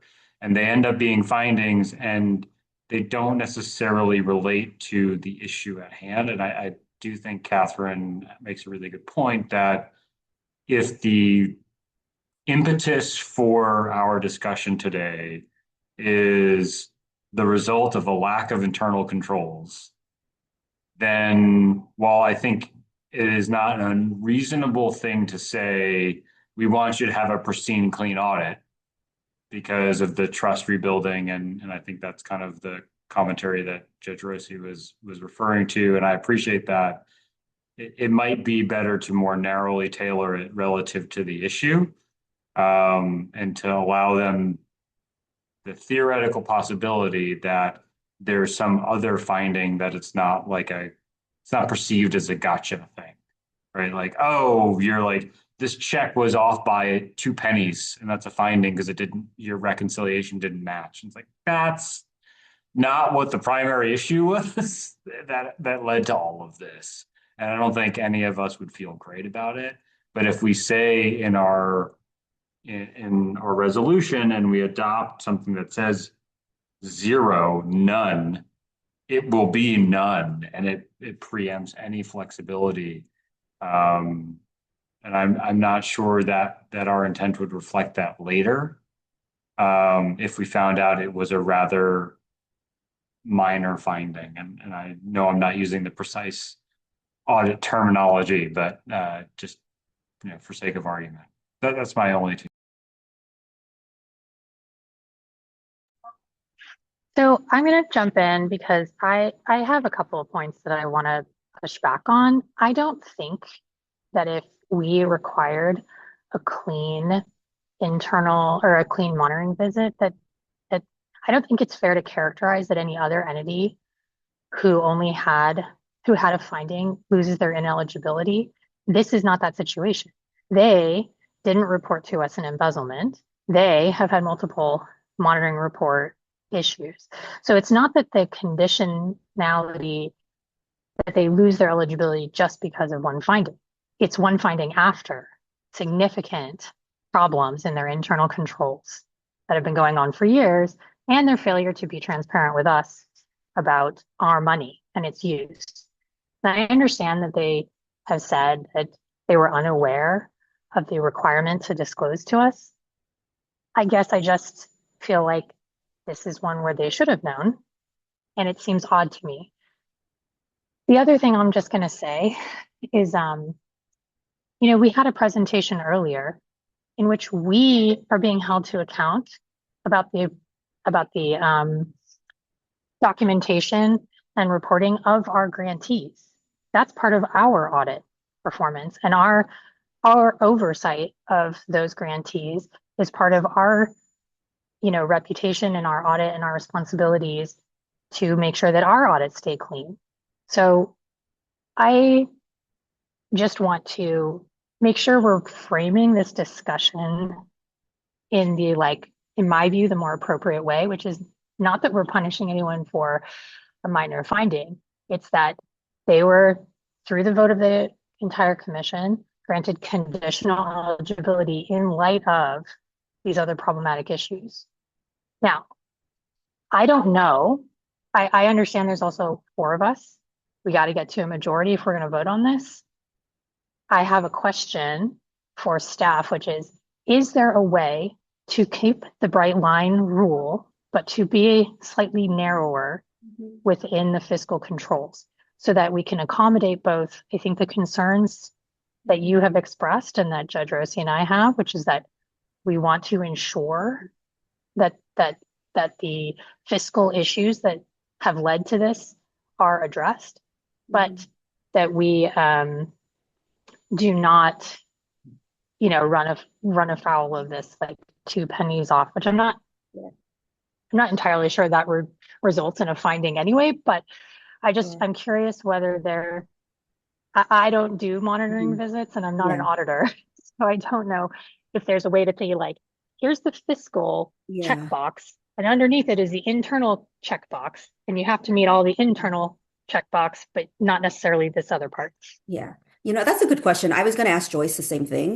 Because I think this is me, and I don't oversee the fiscal monitoring piece of it. I mean, the piece that really concerned us, right, is lack of documentations for transactions, knowing that there is an embezzlement. But the thing is, it's tied in, right? Internal controls and fiscal stuff. Is there a way to isolate it, Joyce? Because to me, in my mind, it's all entangled. But if there is a way to isolate it, I think that may give Catherine and Jason a little bit more comfort. But how would we phrase that, I guess? Yeah, I mean, I'd have to kind of look through the checklist because it isn't always so black and white, right? Like there are things that overlap and feed into each other and inform. And so if you're not having like authorizing checks properly, then that's a problem, even if it's just one, because in the context of the whole picture, it really gets to the big vulnerability that we're trying to make sure we're covering. So I'd have to kind of look at it. And again, there's a level of discretion there that I don't know. I'm not an auditor, and everyone's level of comfort is different. And our role as a steward of public funds means that our threshold for oversight is really high. And so, I do see a value for clarity and having a bright line. It has its cons, but the other thing I will add is they have been on notice since the embezzlement occurred and they discovered it. So that was 2024. That was, more than a year. It's been more than a year. And I think as a leader of an organization, you'd want to then suddenly be like on notice that, hey, we've got to get everything, all the things in order, from the simple to the most complex, because this has happened. And so I do want to give that extra context to it, because for me, makes it more reasonable to add the clarity of the no fiscal findings. But in terms of answering the question of like how to segregate what's, more internal control, I mean, there might be a way to do it. I would just have to kind of look through all of the list of checkboxes. I'll just Is there a way to add do it during this Joyce's meeting, Joyce? Is that even Let feasible? let me see if I can pull it up and then hang on. I feel like we Please hold. could give to the staff. I'm not trying to micromanage, like what you're saying is or isn't internal control. What Joyce said about check authorization, that is an internal control, and following your internal control procedures is the implementation of your internal control. So to me, there isn't really a question about you have to have a policy and a procedure about how your checks are going to be approved, and you have to follow that, and that is an internal control, right? So I would be fine delegating to the staff, not in this meeting, because I think it's not reasonable to say, like, figure out which of these are internal controls and that you have discretion. I just think we're talking about internal controls for this organization. And I agree, internal controls were the cause of this and are really important for this organization to demonstrate that they have the appropriate internal controls and that they're following them. Let me ask Joyce and Chris this. Do you feel comfortable with staff taking the delegated authority? I say this because this is where our bright line helps the staff. It's a sticky issue. We would like to do this in a public meeting with you all to agree with it. If we make a decision that you would then later question, we don't want to be put in that position. That our definition of internal controls maybe doesn't align, Jason, with yours or Catherine with yours. That's not what we want to do. We want to do what you all want to do and take your lead on it. So, Joyce and Chris, what do you? I won't speak for Joyce, of course, but I would feel comfortable with that. But I would just ask to clarify if that's the direction the committee goes. If staff made the good faith determination that it was related to internal fiscal controls, and therefore the condition failed, would the process be that staff would need to bring that back to the committee, or would that be the final decision? That's just, I think, an important process point to clarify at this meeting. So there's no question later on. Because if it did go back, then staff well, would it present needs to go back, and I need clarity from Yeah. OGC. It does go back because a finding of ineligibility needs to be Right. made. Where Okay. right now the executive committee is only delegated with authority to approve conditions.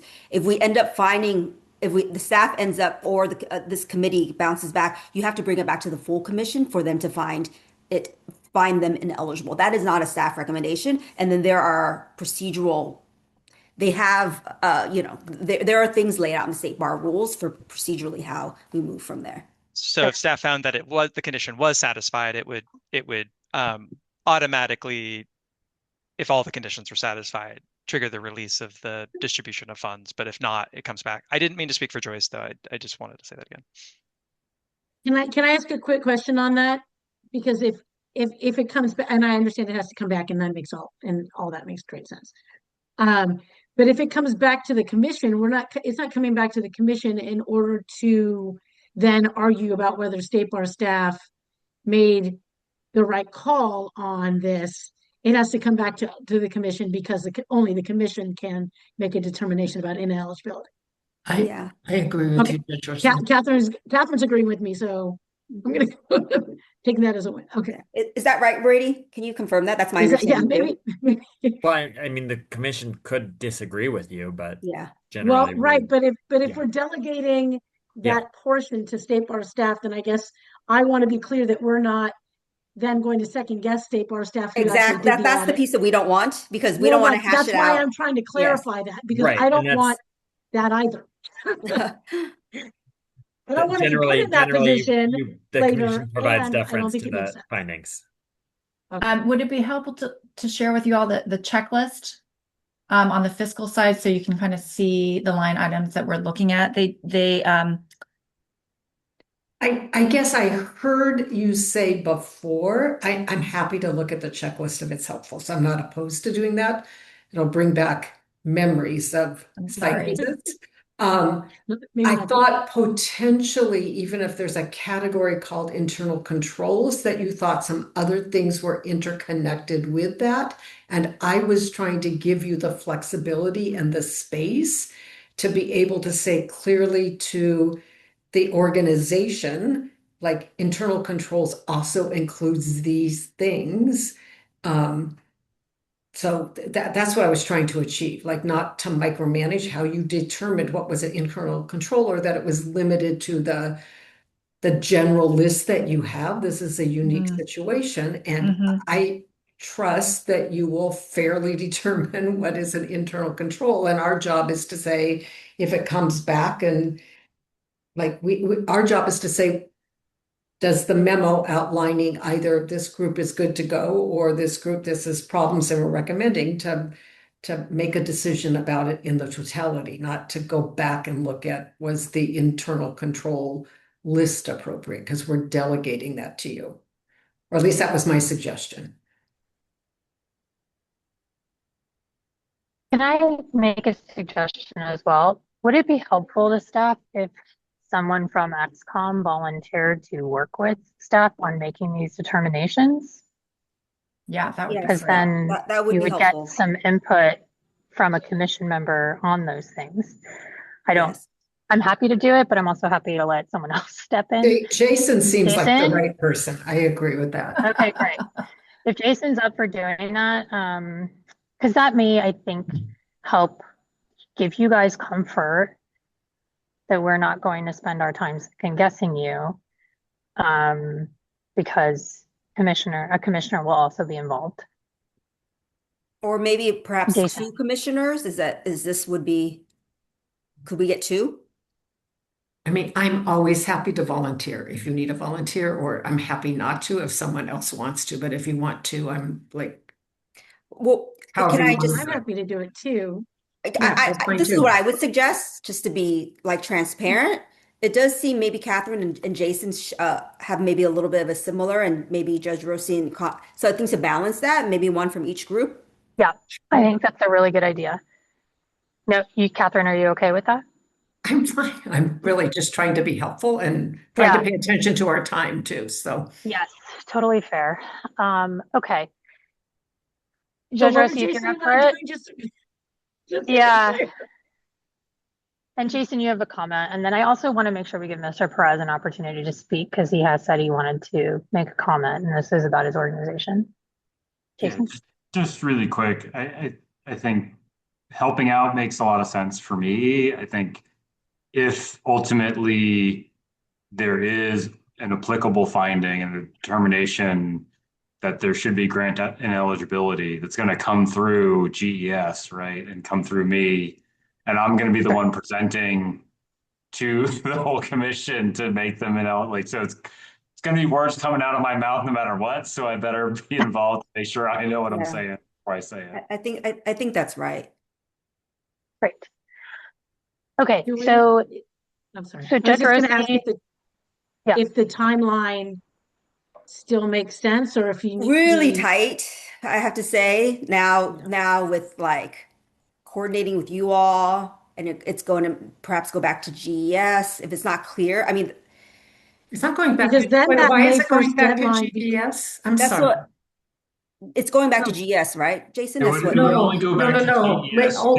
if the so why I mentioned GES was because if there is an applicable finding Mhm. based on whatever we determine it is, right? Like, and therefore they will be determined to be ineligible. Like the formality of executing on that goes through the structure again, which is what I understood Brady was saying. Like, yeah, the commission has to actually execute on that, Mhm. right? And in theory, that's the debate we're concerned about, like second guessing the determination. All the more reason why I felt it was good to have me involved, because I want to make sure that what is presented to the commission, if this comes to be, and I certainly hope that it won't, and I know we have them here present with us, but if it comes to be, we want to make sure whatever is presented is very clearly articulated, and that you have the commissioner who helped determine all of that as part of GES, so that the commission goes, okay, like we went through all these steps and everything, which will hopefully result in, as Brady said, not second guessing the determination and just kind of adopting it because it's gone through all of this process.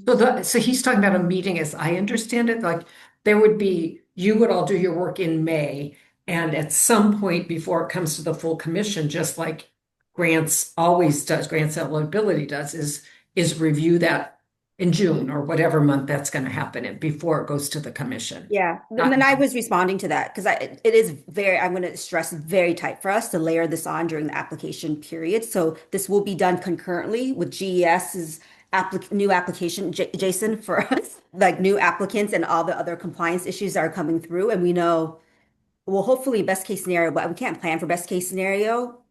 The work is going to explode for our staff in the committee during the summertime. Well, So that's. So can we push? I know, well, Chris said the May 1st was what he thought was a generous deadline. Can we push that to April 1st? So then it gives you time. It gives the time after that. I mean, A I'm month would saying this help. I'm saying this like I'm the one that has to go do the monitoring visit. And of course Well, I we don't, were going to right? plan to do the monitoring visit in the first quarter. So the monitoring visit piece, actually, we we like to front end our work because we know the summertime is just, as you all know, Right, with and I vacations don't and want to also yeah, jam up that's why I'm GES. thinking, yeah, April 1st will give us a Jason. little bit more wiggle room. Okay. I mean, so I guess I would be okay saying we move it up a month just to give you more time, unless you think you need more. I also We don't want would, to but give I don't them want to push so it. much I think less April time, 1st, so they can find an auditor, and that gives them a good 5 months from now. That's right. Am I counting right? 4 months? So what would happen in April is they have to give you the progress report about where they are. Not everything has to be completed, right? I mean, they have to meet the audit. The audit is the audit deadline anyway. Yes. Right? So Yes, that's different. But let me clarify a little bit about the progress report, because if the progress report comes back, this is where this area also is a little fuzzy. That's why we wanted a bright line rule on the monitoring visit. If a progress report comes back and there's serious issues identified, then I think the commission needs to really then make a determination of like, are we still going to move forward with granting them eligibility, right? So it's not just simply checking a box and having the report from the consultant. I'm just saying progress on these measures. So maybe it's like, so What if it what seems if the like they're progress is required to have a consultant and they're required to have the consultant identify the root causes of noncompliance to strengthen board governance and responsibilities and other corrective measures. And then they have to give progress on the corrective measures. But they might not have all been implemented by then. But what if this is the thing Kristen, Joyce, and I have been talking at length. What if the progress report comes back and here are the things that they need to do, but the things are like large? How do we want to deal with that? I don't know because I don't know what they would be, Well, but that's why our attempt to had put clarity on the other thing, because I get that it, piece is squishy for us because we don't know what the consultant is going to come back with. So But I just want to clarify, it's not just about meeting a report from the consultant. I think you have to let the report drive your ultimate determination. So If the report maybe comes it's back with clear the serious, progress on these corrective measures must be shared by, right? So it's clear that you now have the report and you have to tell us what progress you've made on implementing the measures. That's what it seems. I'm only reading the words that you proposed as recommendations to us, right? So maybe I should ask you instead what Yeah, you Joyce, were can you help? intending to have happen. Joyce, did you want to? I didn't mean to Go ahead, unmute Chris. myself at the same time. Go Oh, ahead, I and was then I'll follow up. so I think this is the answer, unless I accidentally misunderstood the question. In phrasing the recommended condition for that bullet point, it was that not that the consultant's corrective action plan not make particular recommendations or findings that are very, very serious or something, but simply that they report on whatever progress they've made to date. It was truly like that they file a report by May 1 detailing the progress or lack thereof that they had made. It was like a communication requirement. And that and that's balanced by the first condition, which is about actual evaluation that indicates, sufficient controls in place, that they're following GAP, all of that, which is a little bit more of a strident sort of condition that actually does need to show it should be free and clear of all issues related to internal controls. You're talking about that's the consultant's report, right? Yeah. I think so. Are the first and the fourth bullet the same person or a different person? They're different. If it's helpful, I can share my screen with the resolution. So if it's helpful to see it. I mean, I don't know. I have it in front. Yeah. I have your paper, so Just let me know, anyone, if you'd like me to do that. So Can I try to intervene here really quick to give what I think is my understanding of this? This is an overlapping plan, is what it sounds like. So on the first hand, you have an auditor. The auditor is going to go over and make sure that they're complying with GAP. That's number one. Number two is the monitoring visit. That's us. That's our people saying, are they going to do this? And number three is a consultant to have a broader view of what changes and things that they need to address. And so in my view, you don't need to have the consultant have all of the corrective action things in place by May 1, because we have the auditor and we have our monitoring report as the ways in which to catch anything major. So in my view, you just have the consultant provide what's your progress on this, because we have these other two methods, seeing if there's major issues. Staff, is there any misunderstanding on my part as far as how you're anticipating that would operate? Erica, if I might just note that number one says third-party evaluations. It does not say auditor. So fair enough, but it doesn't also say consultant. So that's why I assume there's two different entities that are going to be involved.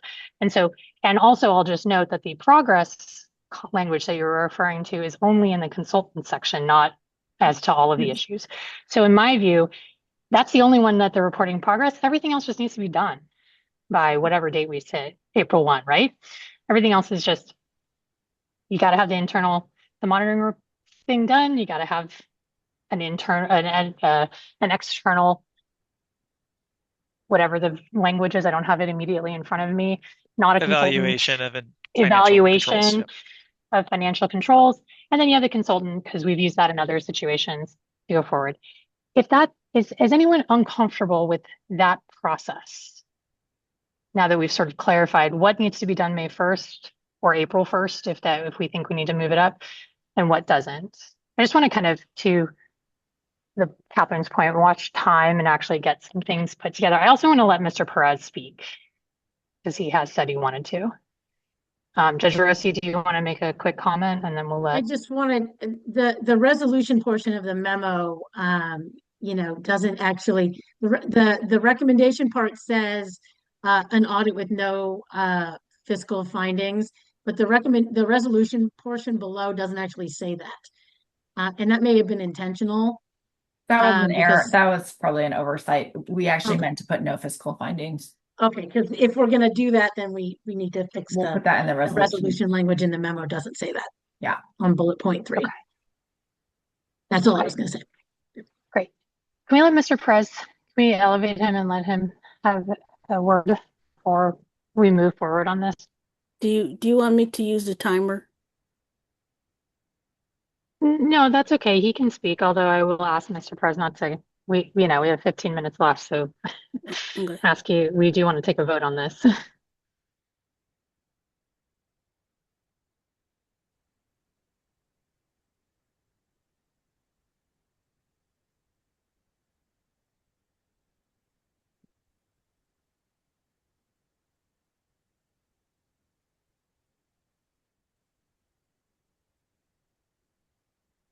Hi, can you hear me? Mr. Perez, I don't know if you're, oh, now we can hear you. Yeah, I just want to make sure if you were speaking, I was initially not able to hear you. Go ahead. Sorry. Hey, thank you so much for your careful consideration of this issue. And I sympathize with the position that you're in, because before joining the center as the executive director, I served in various trust and accountability positions at the federal, state, and local levels. It is in that spirit that I shared with Christopher the differences in the process or lack thereof that exists with regards to these kinds of findings, these kinds of issues, and that I did not expect him to share those comments in the way that he did and without context in this venue.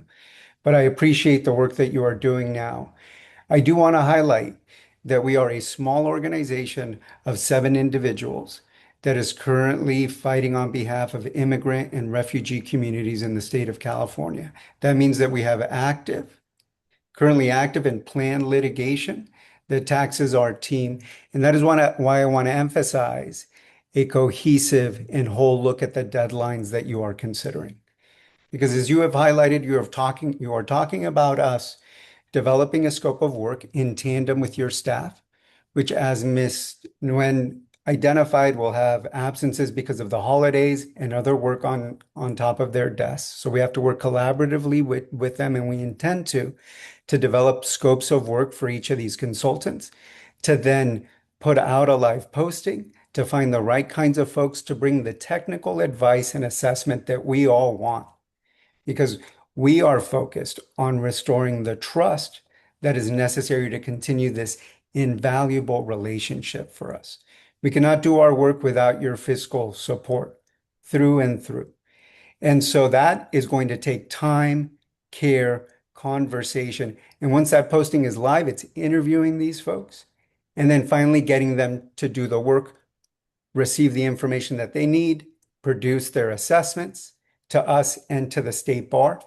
That is not actually an easy and quick process, especially given the fact that we're talking about mid-December as a kickoff. And we've already started this thinking. I've got staff thinking through that scope of work, but again, we understand that's going to be a collaborative process with the state bar staff, which we welcome and which will be necessary to build this up. So I will emphasize that to you as you talk about the feasibility of these deadlines and what that status report entails. Because what we want are products that are helpful. Any consultant is going to take our money and they're going to promise us the world, but we don't want a copy and paste assessment that does that gives us what we already know. I do emphasize too, I understand the necessity for a black and white bright line rule on the fiscal findings front. But I want to anchor us to the finding that I know is most troubling to you all, because the other kinds of findings are common And I do want to emphasize, we are not the first organization or grant recipient in your history to be victimized by an employee who chose to steal money. When we have asked State Bar staff to show us precedent, to say, hey, what happened when that happened? What we heard was, no, it's never happened. And again, as a former inspector general myself, I know that can't be the case. And the reason why we asked for that precedent, and I asked for it multiple times, was to understand, okay, what has been the calibrated approach before? And if there are examples like that, I think they should have been a part of this conversation. What happened when that came to the attention of the commission and staff? Because I did repeatedly ask, hey, when was the last time this happened? How was that handled? What is instructive about those examples? So I just want to flag that for you all, the timeline, and also the need to have the fiscal findings to be tied to the matter at hand here, which is fraud risk at the end of the day, which every organization suffers from. So I appreciate your time. I do want to say that this process should better empower the organizations at issue to help inform your decision making. There are times during this conversation and the November 7th conversation that specific questions regarding the fiscal health of the organization and other very specific organizational details were sought. And I could have been a helpful guide on that. If you wanted to know what the potential negative impacts of delaying or eliminating our 2026 funding, I can give you that information, or my staff can give you that information, because that's what you want. You want the most accurate, clear snapshot of that. And there have been other examples, but again, I very much appreciate your time, your patience, and I sympathize with the work that you're doing. And we are your partners in helping restore trust, because we are focused on doing just that. Thank you.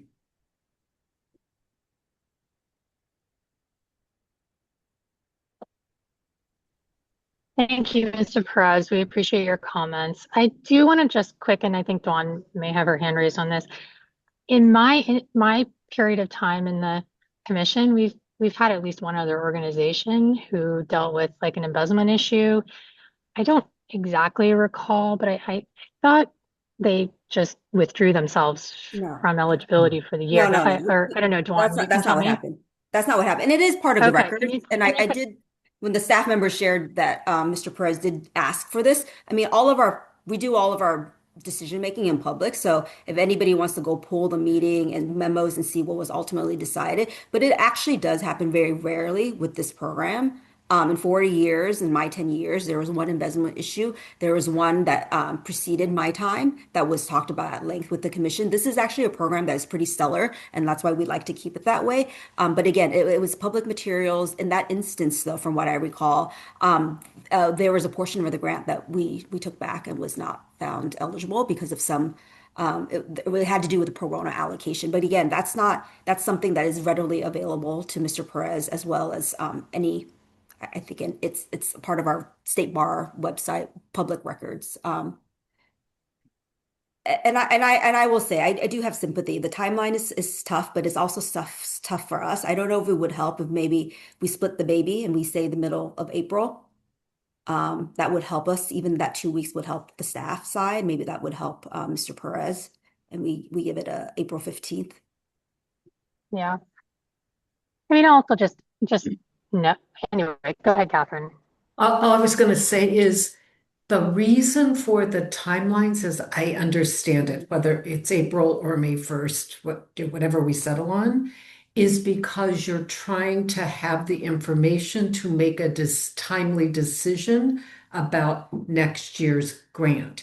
And so all of us are faced with the same challenge. I'm sure Mr. Perez wants to know the outcome of the decision for the 2026 grant, and the bar staff needs to do that within the timeline prior to the running of the allocations for this, right? So I feel like we all are faced with the timeline, and I want to make sure that both the program can successfully do this and work quickly with the State Bar staff, and that the State Bar staff has the time to do the review and provide information to the Grants Eligibility Committee and ultimately to the the commission. So I feel like the timeline is simply the timeline to make a decision prior to 2026, and we're kind of stuck with what that looks like. So. Okay. And also, I just want to say, fully acknowledge, and Mr. Perez, we appreciate you sharing with us the work, the very important work that you're doing. Our goal here in all of this is not in any way to cast doubt on that great work. It's just to facilitate our sort of fiduciary obligation to ensure the funds that we share, that we administer, are in turn subject to appropriate oversight. Okay, why don't we let's get this resolution drafted, and I'm happy. Yeah. Oh, I'm saying I'm just going to share my Sure. screen at this point. Yeah, I didn't mean to cut you off, Erica. Great. No, you're fine. I'm gonna suggest we do the split the baby thing and do mid-April, just to give staff a little more time and, give, Mr. Perez and the organization a little bit of time there, so that we're not pushing it all the way up. So let's see. So be by April 15th.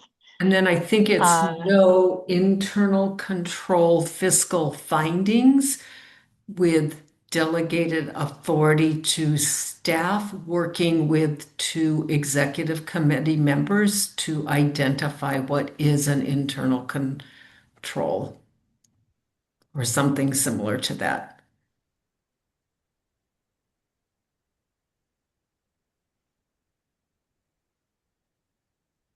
Brady, does that work, that language? Is that clear enough for us?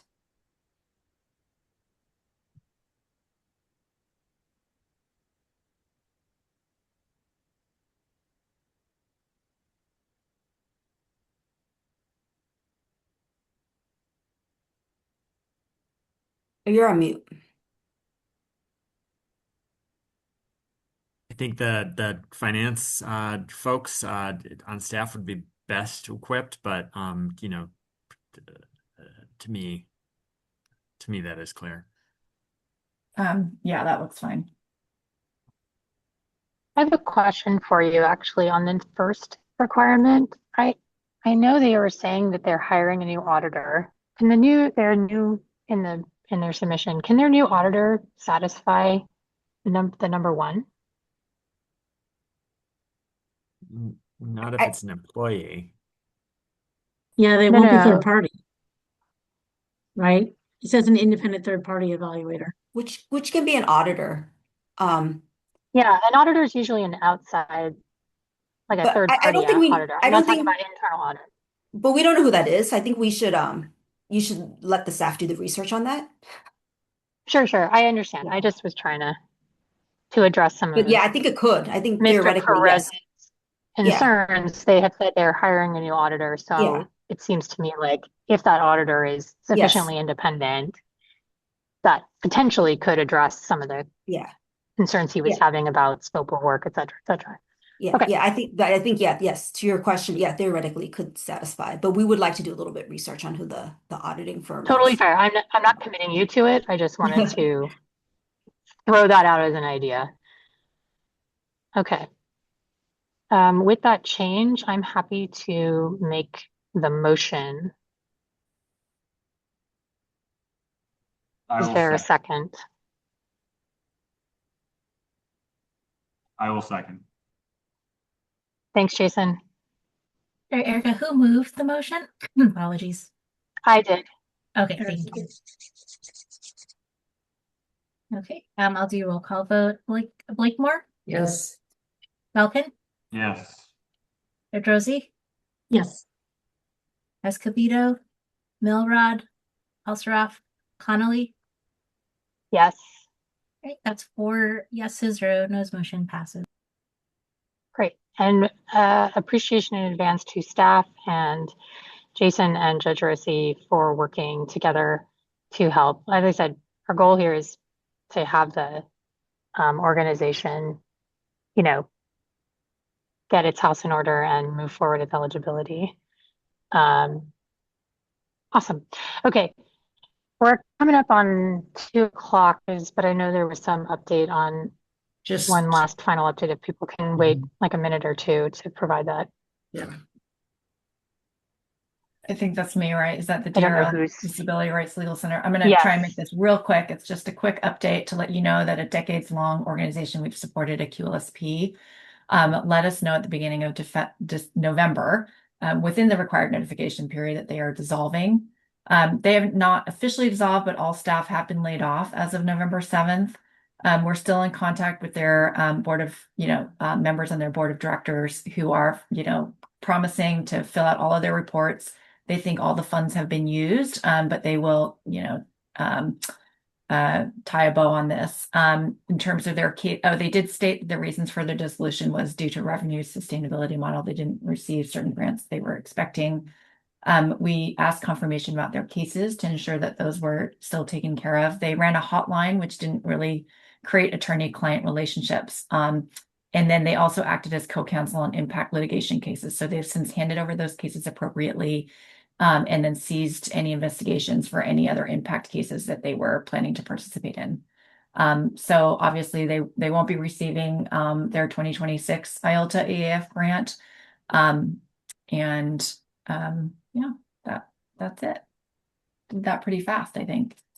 Yeah, this was the very first place I worked, so I was very sad to see that. Yeah.